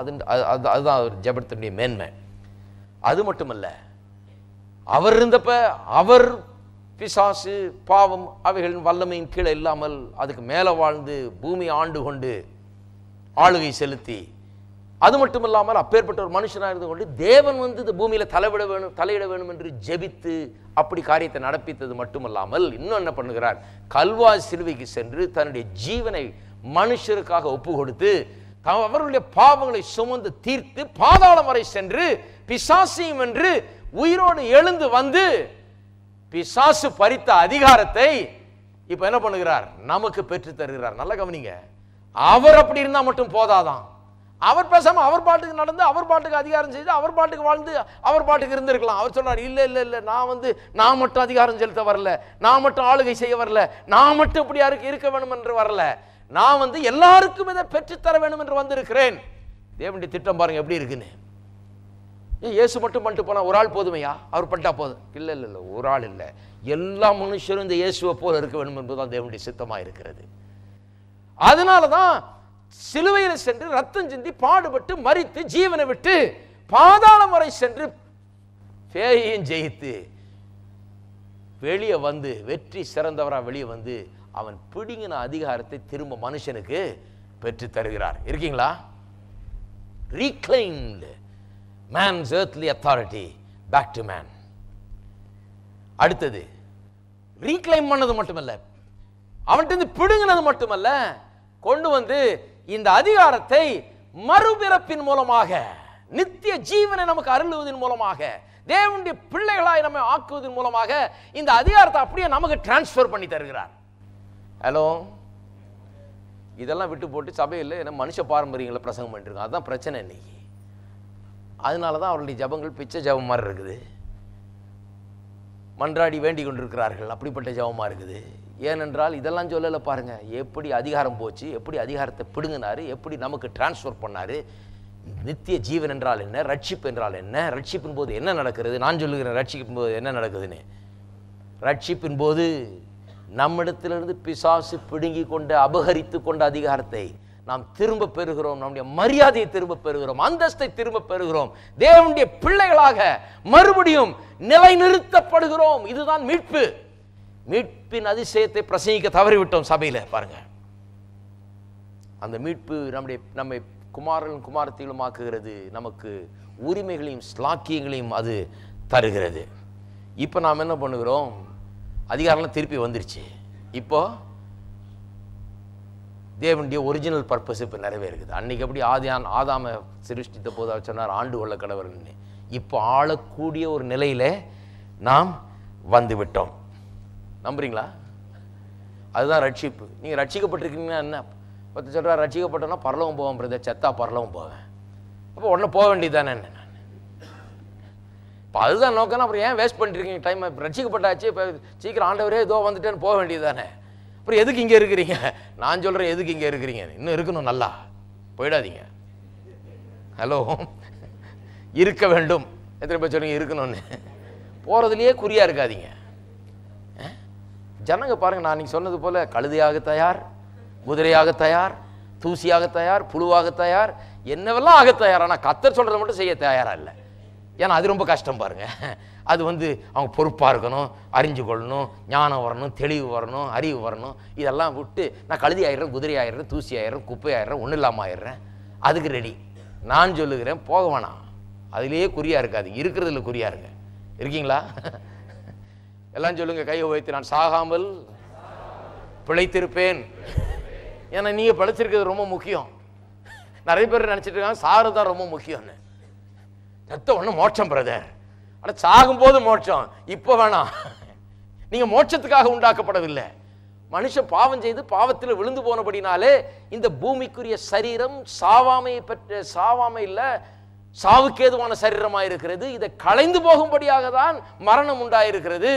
இதை மனுஷன் ஒரு நாள் களைந்து போட்டு இதை தூக்கி எரிஞ்சு கல்லறையில் புதைச்சிட்டு அங்க போய் கொஞ்ச நாள் இருந்து திரும்ப அவனுக்கு மகிமையின் சரீரம் கொடுக்கப்படுகிறது. மகிமையின் சரீரம் கொடுத்த பிறகு திருப்பி அங்கேயே பரலோகத்தில் உட்கார்ந்துக்கிட்டு முட்டை விட்டுட்டு இருக்கிறது இல்லை. அதுக்காக இருக்கிறோம். அது எல்லாரும் திரும்ப வந்து ஆழக்கடவர்கள் திரும்ப ஆரம்பிக்குது. வாசித்து பாருங்க பைபிளை கரெக்டா. புதிய பூமி புதிய இதெல்லாம் உண்டாக்கி மனுஷன் திரும்பியும் ஆழக்கடவன். Back to earth, back to God's original purposes. New heaven, new earth, new பாடி.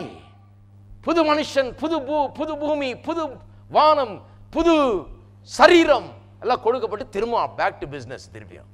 அதனால பிசினஸ்ல இருந்து தப்பவே முடியாது. ரிட்டையர் ஆகலாம் நினைக்காதீங்க. நிறைய பேர் பரலோகம் போனா ரிட்டையர் ஆகலாம் பிரதர். இல்ல நிறைய வேலை இருக்கு பிரதர். இது வேலைக்குனே உண்டாக்கப்பட்டவர்கள், நாம ரிட்டையர் ஆகிறதுக்கு உண்டாக்கப்படல. இருக்கீங்களா? அதனால ரிட்டையர்மெண்ட் எதிர்பார்க்காதீங்க. ரிட்டையர்மெண்ட்டே கிடையாது, கொடுக்கறது இல்லை ஆண்டவர். அதுக்கு தான் அழியாத சரீரத்தை கொடுத்து வயசாகாத சரீரத்தை கொடுத்து ஃபார் எவர் ஒர்க்கிங், எப்பவுமே அவரோடு கூட வேலை செய்யும்படியாய் வைத்திருக்கிறார். இருக்கீங்களா?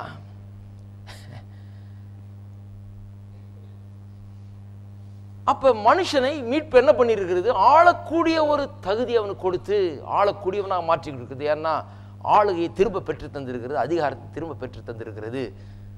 திரும்ப அவன் ஆளக்கூடியவனாக மாறியிருக்கிறான். ஏன் அதை ஜனங்க செய்கிறது இல்லை என்று சொன்னால், ஏன் இது பரவலாக இது தெரியல ஜனங்களுக்குன்னு சொன்னால், நான் சொல்லுகிறேன் ஒரு காரணம், இதை குறித்து ஜனங்கள் அறியாமல் இருக்கிறார்கள். சபைகளில் போய் சில நேரத்தில் கேட்டு பாருங்க, ரொம்ப வருந்தத்தக்க காரியம். நம்ம என்னத்தையோ பிரசங்கம் பண்ணிருக்கிறோம், 2 மாரல் ஸ்டோரியை பிரசங்கம் பண்ணி நாம் எல்லாரும் நன்றாக இருக்க வேண்டும், நாம் உண்மை பேச வேண்டும், நல்லதையே செய்ய வேண்டும், கர்த்தருக்கு ஸ்தோத்திரம் நம்ம சொல்லி அதுக்கு 2 கதையை சொல்லி போய் அனுப்பிச்சிட்டு இருக்காங்க. இந்த மாரல் ஸ்டோரியெல்லாம் பள்ளிக்கூடத்திலேயே மாரல் இன்ஸ்ட்ரக்ஷன் கிளாஸ்லேயே சொல்லி தந்துடுறாங்களே. இதுக்கு ஒரு ஐயர் வந்து, ஒரு பாஸ்டர் வந்து 7 வருஷம் கல்லூரியில் போய் பிடி டிடி டூடு எல்லாம் படிச்சுட்டு வரணுமா? அது தேவையே கிடையாது. இதுக்கு ஒன்றுமே தேவையில்லை. இதெல்லாம் அங்கே ஏற்கனவே சொல்லி தந்துடுறாங்க. சாதாரண 7ஆம் வகுப்பில் மாரல் இன்ஸ்ட்ரக்ஷனில் போனால் சொல்கிறாங்க, போய் பேசாத, உண்மை பேசி, யாரும் கெடுதி பண்ணாத, உண்மையாரு, நல்லா இரு, கரெக்டாரு, பீடி சிகரெட் குடிக்காத, எல்லாம் சொல்லி தர்றாங்க. இது ஒன்றும் பெரிய பெந்தோஸ்து உபதேசம் கிடையாது, சும்மா ஆர்டினரி மேட்டர்.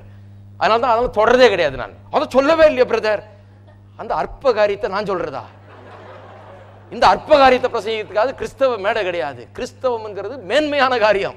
அதை பள்ளிக்கூடத்தில் சொல்லி தராங்க. வாத்தியார் சொல்லுவார், போங்க சிகரெட் குடிக்காத, பீடி குடி, 2 சாச்சு சாத்திடுவார் பார்த்தாருன்னா.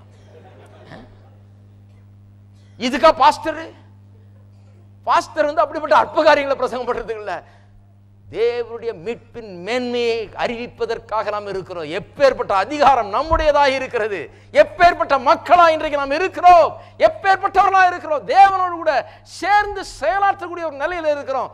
ஆளக்கடவர்கள் என்கிற அந்த ஆளுகிற மக்களா இன்றைக்கு இருக்கிறோம். இதுதான் கிறிஸ்தவ பிரசங்கம். இதை சொல்லாம விட்டாங்க பாருங்க. சட்டை எப்படி இருக்கணும், முடி எப்படி இருக்கணும், இது எப்படி இருக்கணும், இதே தான் பிரசங்கம். ஒரு பக்கம் அது நம்ம ஆவிக்குரிய கிறிஸ்தவங்க அப்படி ஆயிட்டாங்க. வெறும் சட்டை, முடி, மீசை, தாடி, இதான் பிரசங்கம். இன்னொரு பக்கம் போனீங்கன்னா அது ஒரே லிபரலிசம். அது வந்து ஒன்றுத்தையுமே நம்புறது இல்லை. பைபிளை வாசிக்கும் போது ஒரே ஒரு ஊர்லேயே ஒரே ஒரு ராஜா மாதிரி கதை மாதிரி வாசித்துட்டு அது ஒரு மாரல் ஸ்டோரி மாதிரி ஆக்கி அதை ஒரு கதை மாதிரி சொல்லி என்னத்தையோ சொல்லிட்டு போகிறது. ஒன்றுமே கிடையாது. ஜீவனற்ற ஒரு காரியம். ஜீவன் இருக்கிற இடத்துல மனுஷ பாரம்பரியங்கள் மேலோங்கி இருக்கிறது. அது பிரதானமாய் பிரசங்கம் பண்ணப்படுகிறது. அதனால தான் இன்றைக்கு ஜனங்களுக்கு ஜபம்னா இல்லைன்னு தெரியல. என்ன ஜபம்னாலே பாருங்க, எல்லாம் ஓன்னு உடனே அழ ஆரம்பிச்சிட வேண்டியது. நாம் ஜபம் பண்ணுவோம்னு சொல்லி பாருங்க, எல்லாம் முக்காடு போய் கவுத்துக்கிட்டு அப்படியே ஆண்டவரே ஊழையிட ஆரம்பிக்க வேண்டியதுதான். அதுக்கப்புறம் என்னையா ஜபம், என்ன இது, இதான் ஜபமா? ஒன்று சொல்லலை, யாரும் சொல்லலை, அறிவிக்கலை, அதனால தெரியல. 2வது, நிறைய பேருக்கு இது என்ன இவர் சொல்றது வந்து நம்ம பெருமைக்காரன் ஆகிடும் போல இருக்கு. they are afraid of being proud and presumptuous. அநேக கிறிஸ்தவர்கள் ரொம்ப ஆவிக்குரியவங்க பாருங்க. எனக்கு அந்த பெருமைலாம் வேண்டாம் பிரதர், அந்த பெரிய ஸ்தானத்தை நான் கேட்டனாக்கும், எனக்கு அது எதுக்காக்கும், நான் இப்படியே அடிமையா இருந்துட்டு போறேனாக்கும், நான் குப்பையும் தூசியுமாவே தேவனுடைய பாதபடியில் விழுந்து கிடக்கிறேனாக்கும். அதை சொல்ற பிரசங்க யாரும் ஆமேன் போட்டு அல்லேலியா போட்டு அப்படியே தூக்குவாங்க. நான் இதை சொன்னா நம்மளை வந்து கள்ள உபதேசம் பண்றாரு பாரு, இது அப்படியே மனுஷனை தப்பான டைரக்ஷன்ல கொண்டு, என்ன தப்பான டைரக்ஷன்ல போய்கிட்டு இருக்கீங்க, இப்போ நேரான டைரக்ஷன்ல கொண்டு வர பார்க்குறோம். இது ஒன்றும் தப்பான டைரக்ஷன்ல கொண்டு போல. இது என்ன சொல்லுகிறது? ஏற்றுக்கொள்ளுங்கள், உங்களுடைய ஸ்தானத்தை நம்புங்கள், குமாரர்கள் என்று நம்புங்கள், குமாரத்திகள் என்று நம்புங்கள், அதிகாரம் பெற்றவர்கள் நம்புங்கள், ஆளுகிறவர்கள் என்பதை நம்புங்கள், உங்களுக்கு கொடுக்கப்பட்டிருக்கிற பொறுப்பை விசுவாசியுங்கள், ஏற்றுக்கொள்ளுங்கள், தயங்காதீர்கள். பல வருஷங்களுக்கு முன்பாக இதை ஏற்றுக்கொள்ள என்னுடைய மனம் திறக்கப்பட்டது. நான் இதை ஏற்றுக்கொண்டேன். நான் இப்படிப்பட்டவன் தான். எத்தனையோ கிறிஸ்தவ போதனைகளில் சொல்லப்பட்ட காரியங்கள் அது உண்மை அல்ல. வேதம் இப்படி சொல்லுகிறது, இதை நான் ஏற்றுக்கொள்கிறேன், மனதை திறக்கிறேன். This is not proud and presumptuous. இது பெருமையும் கிடையாது, மேட்டுமையும் கிடையாது. இது தேவ சித்தமாக இருக்கிறது. தேவன் இப்பேற்பட்ட மேன்மையை மனிதருக்கு தர வேண்டும் என்று சித்தம் கொண்டிருக்கிறார். இதுதான் கிறிஸ்தவ பிரசங்கம், இதுதான் கிறிஸ்தவ ஜெபம். இருக்கீங்களா?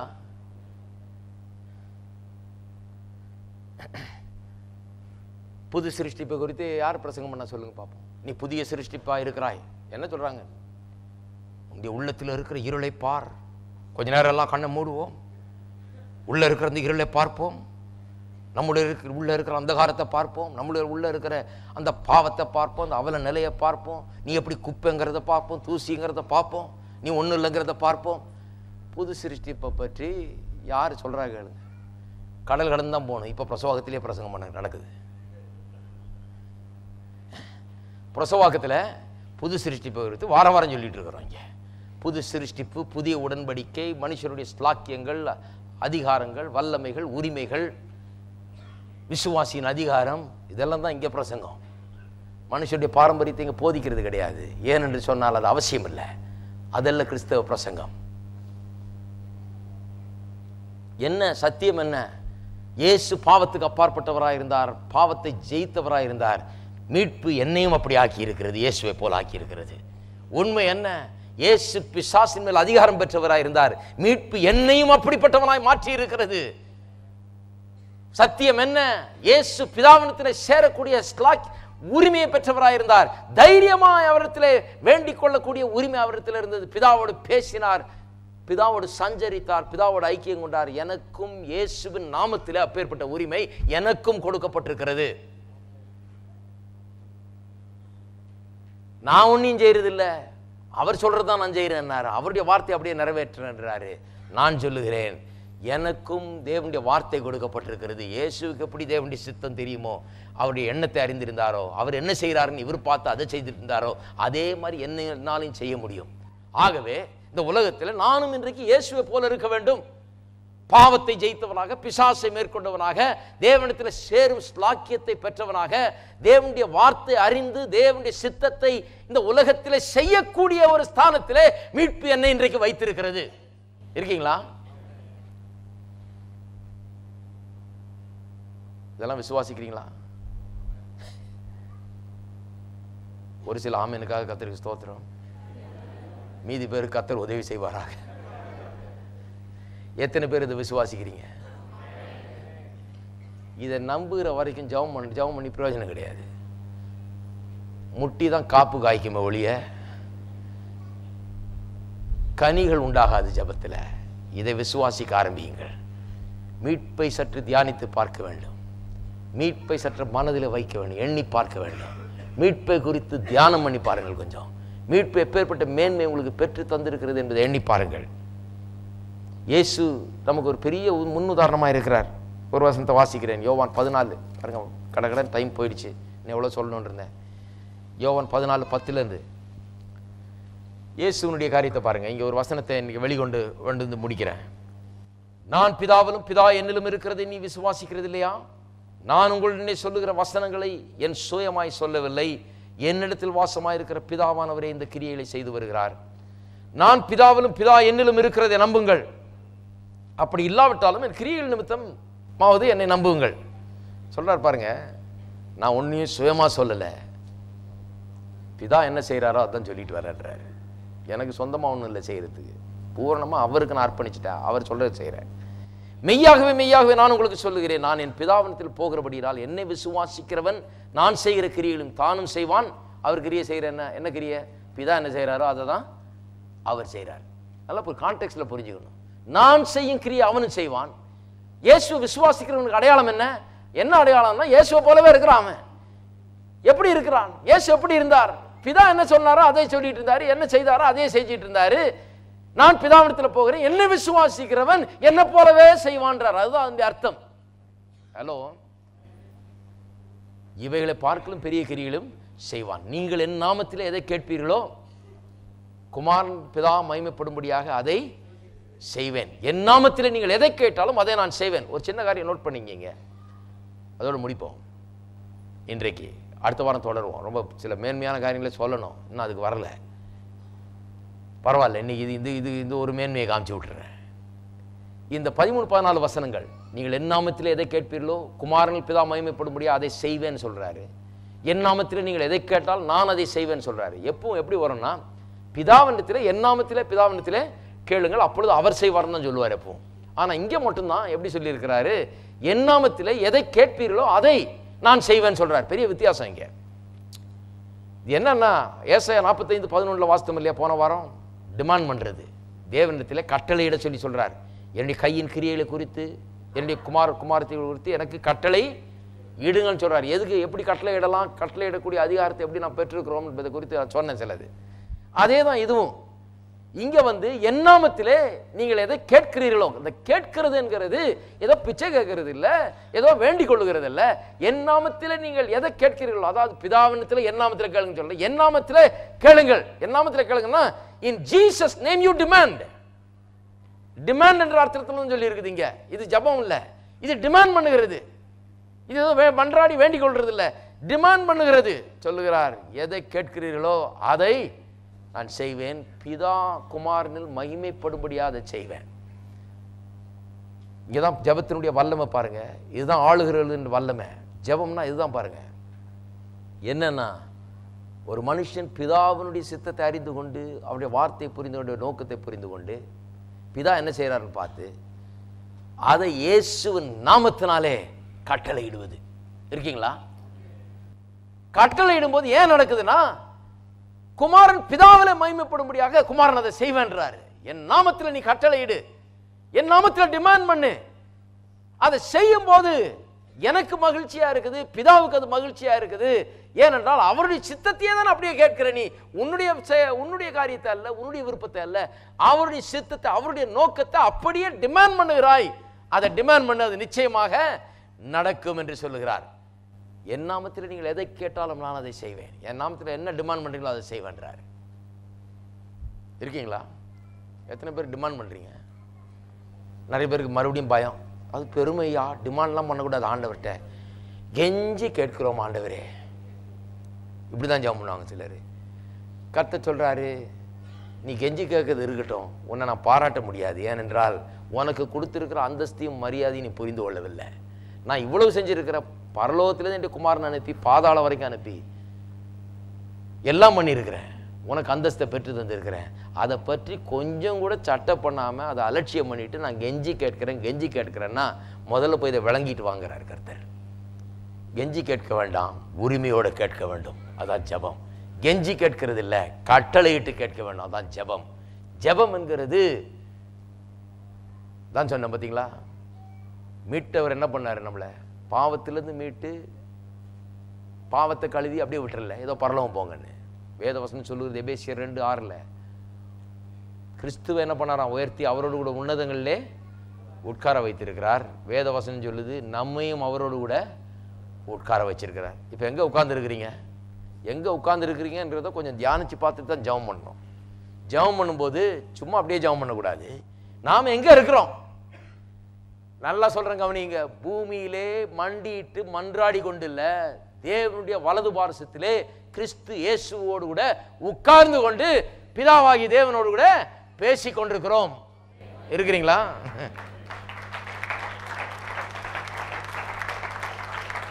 கரெக்டா தெரிஞ்சுங்க என்னன்னு. இது ரொம்ப முக்கியம் பாருங்க. இங்க இருந்து ஆண்டவரே அப்படின்னு இல்லை, அவரோட பக்கத்தில் உட்காந்துக்கிட்டு அவருடைய வலது பாரசத்தில் ரொம்ப important place and position of importance அங்கே உட்கார்ந்து கொண்டு அவரோடு கூட உறவாடி கொண்டிருக்கிறோம். அதுதான் ஜெபம். இது என்னைக்கு புரியுதோ அன்னைக்கு தான் ஆண்டு கொள்கிறவர்களாய் நாம் மாற முடியும். நம்முடைய வாழ்க்கை மாற்றப்படும், உங்களுடைய வாழ்க்கை மாற்றப்படும். நான் சொல்றேன் கேளுங்க. டிமாண்ட் பண்ண ஆரம்பிச்சிருவீங்க அதையும் இதையும் எல்லாத்தையும். எல்லாம் இப்போ சும்மா இருக்கிறதுனால தான் எல்லாம் கண்டது நடக்குது. இப்போ இருக்கீங்களா? நம்ம என்ன நினச்சிட்டு இருக்கோம்? ஆண்டவன் செயலுங்க, ஏதோ ஆண்டவனுடைய விளையாட்டு நினச்சிட்டு இருக்கோம். விளையாடுற ஆண்டவர் இல்லை, நம்முடைய ஆண்டவர் ஜீவன் உள்ள தேவன். விளையாடுறதெல்லாம் செய்யறதில்லை. அவர் சீரியஸான ஆண்டவர். ஆண்டவன் விளையாடுறதில்லை, ஒரே நோக்கத்தோடு இருக்கிறார், ஒரே லட்சியத்தோடு இருக்கிறார், விளையாடுறதில்லை. ஆகவே தான் நான் கட்டளையிட முடியும். கட்டளையிட்டால் அது நடக்கும். ஏனென்றால் அது அவருடைய சித்தம். அது நடந்தால் அவருக்கு மரியாதை. அதை கட்டளையிடுவதன் மூலமாக அவருடைய மனம் பூரிக்கிறது. நான் கட்டளையிடும் போது, ஏனென்றால் நான் அவருடைய பிள்ளை, அவருடைய வார்த்தையை நான் விசுவாசித்து விட்டேன், அதை பிடித்து கொண்டேன், அதை நம்புகிறேன், அதன் அடிப்படையிலே என்னுடைய பிதாவினத்தில் வருகிறேன். ஆகவே நான் கட்டளையிடும் போது என்ன பெருமைன்னு சொல்லல, அவர் அதை மரியாதையாக நினைக்கிறார், அதை அன்பு என்று எண்ணுகிறார். அதை மரியாதையாக எண்ணி நமக்கு மரியாதை கொடுக்கிறார் அவர். எழுந்து நிற்போம். ஹல்லேலூயா. கொஞ்சம் கொஞ்சமாக அப்படியே நுழையிறோம் உள்ள. எத்தனை பேர் சொல்றீங்க ஆமையா லேசா வெளிச்சம் அடிக்குதுன்னு? அடிக்குதா? அப்போ ஜெபம் பண்ணும்போது கொஞ்சம் நின்று தியானியுங்கள். நான் யாரு? மீட்பு என்றால் என்ன? எனக்கு என்ன அந்தஸ்து அது கொடுத்துருக்கிறது? எப்பேற்பட்ட அதிகாரம் எனக்கு கொடுக்கப்பட்டிருக்கிறது?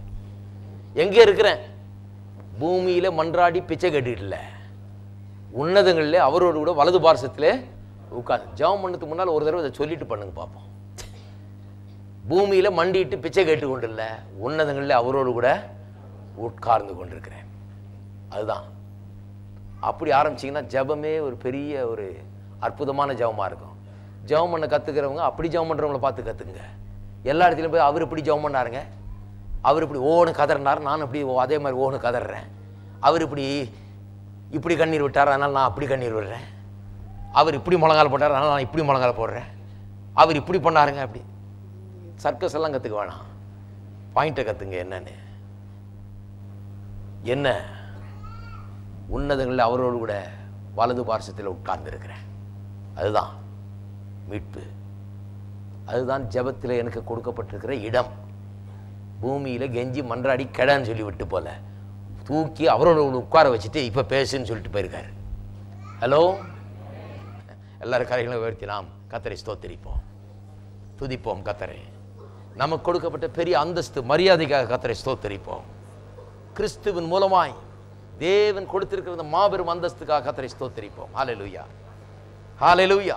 ஸ்தோத்திரம், ஸ்தோத்திரம் கர்த்தாவே, ஸ்தோத்திரம், ஸ்தோத்திரம். எல்லாரும் கரங்களை உயர்த்தி சொல்லுவோம். நான் கிறிஸ்துவோடு கூட பிதாவின் வலது பார்சத்திலே உன்னதங்களிலே வீற்றிருந்து கொண்டு பிதாவின் சித்தத்தை நான் ஜெபித்துக் கொண்டிருக்கிறேன். இயேசு தேவனுடைய வலது பார்சத்திலே வீற்றிருந்து பரிந்து பேசிக் கொண்டிருக்கிறார். நானும் அதே இடத்தில் இருந்து கொண்டு அவரை போலவே பரிந்து பேசிக் கொண்டிருக்கிறேன். தேவனுடைய சித்தத்தை பூமியில நிலைநாட்டும் வரை நான் அதை இடைவிடாமல் செய்வேன். மனிதர்கள் எப்பொழுதும் ஜெபம் பண்ண வேண்டும் என்பது தேவனுடைய சித்தமாக இருக்கிறது. பூமியிலே தேவ சித்தம் நிறைவேற வேண்டும். என்னுடைய குடும்பத்திலே தேவ சித்தம் நிறைவேற வேண்டும். என்னுடைய கையின் பிரயாசங்களிலே தேவ சித்தம் நிறைவேற வேண்டும். அது நிறைவேறுகிற வரை நான் ஜெபித்துக் கொண்டே இருப்பேன். என்னுடைய அதிகாரத்தை செலுத்திக் கொண்டே இருப்பேன், ஆண்டு கொள்ளுவேன். ஹல்லேலூயா. கரங்களை தட்டி கர்த்தரை ஸ்தோத்திரிப்போம்.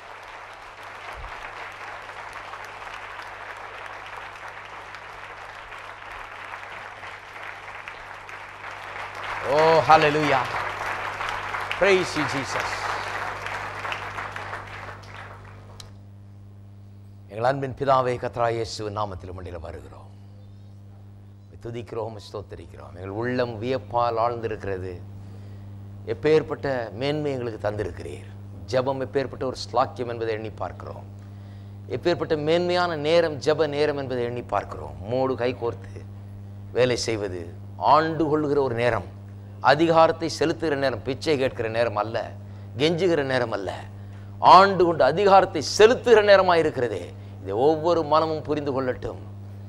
ஒவ்வொருவருடைய ஜெபம் இந்த திசையிலே கர்த்தாவே செல்லட்டும். கர்த்தாவே, ஜெபத்தின் மேன்மை உணர்ந்தவர்களாய் ஜபத்தில் பெரிய காரியங்களை இந்த பூமியிலே சாதிக்கிறவர்களாய் ஒவ்வொருவரையும் நீ கட்டி எழுப்பி கொண்டிருக்கிறபடியால் உமக்கு ஸ்தோத்திரம். ஒவ்வொரு வாழ்க்கையிலும் உடைய சித்தம் ஸ்தாபிக்கப்படட்டும், குடும்பங்களிலே ஸ்தாபிக்கப்படட்டும், கையின் பிரயாசங்களிலே ஸ்தாபிக்கப்படட்டும். ஆசீர்வாதம் இயேசுவின் நாமத்திலே உண்டாயிருக்கட்டும். இயேசுவின் நாமத்திலே ஜெபிக்கிறோம். நம்முடைய கர்த்தராகிய இயேசு கிறிஸ்துவின் கிருபையும் பிதாவாகிய தேவனுடைய அன்பும் பரிசுத்த ஆவியானவருடைய ஐக்கியமும் நம் அனைவரோடும் இன்றைக்கும் என்றைக்கும் இருப்பதாக. ஆமென்.